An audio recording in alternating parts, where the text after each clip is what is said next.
ಗ್ರಾಮಕ್ಕೆ ಸಮರ್ಪಕ ಕುಡಿಯುವ ನೀರು ಪೂರೈಕೆ ಆಗುತ್ತಿಲ್ಲ ಅಂತ ಆರೋಪಿಸಿ ಗ್ರಾಮ ಪಂಚಾಯಿತಿ ಕಚೇರಿ ಬಾಗಿಲಿಗೆ ಮುಳ್ಳು ಕಂಟಿ ಹಾಕಿ ಗ್ರಾಮಸ್ಥರ ಮೌನ ಪ್ರತಿಭಟನೆ ನಡೆಸಿದ ಘಟನೆ ಗದಗ ತಾಲೂಕಿನ ಕೋಟುಮುಚ್ಚಿ ಗ್ರಾಮದಲ್ಲಿ ನಡೆದಿದೆ.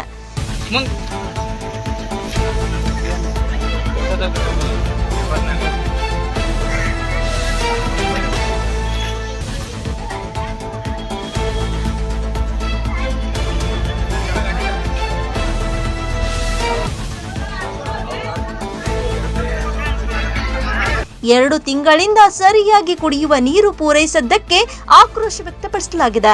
8,000 ಜನ ಸಂಖ್ಯೆಯ ಗ್ರಾಮಕ್ಕೆ ನೀರು ಪೂರೈಕೆಯಲ್ಲಿ ನಿರ್ಲಕ್ಷ್ಯ ಮಾಡಲಾಗುತ್ತಿದೆ ಅಂತ ಗ್ರಾಮಸ್ಥರು ಆರೋಪಿಸಿದ್ದಾರೆ.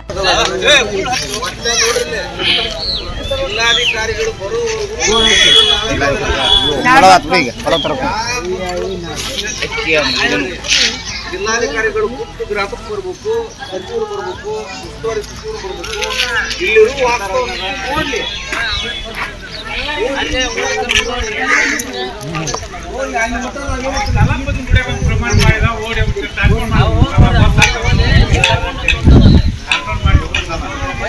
ತುಂಗಭದ್ರಾ ನದಿ ನೀರಿನ ಸಮರ್ಪಕವಿದ್ರೂ ನಿರ್ವಹಣೆಯಲ್ಲಿ ಮಾಡುವಲ್ಲಿ ಗ್ರಾಮ ಪಂಚಾಯಿತಿ ವಿಫಲ ಎಂದು ಆಕ್ರೋಶ ವ್ಯಕ್ತಪಡಿಸಿದ್ದಾರೆ.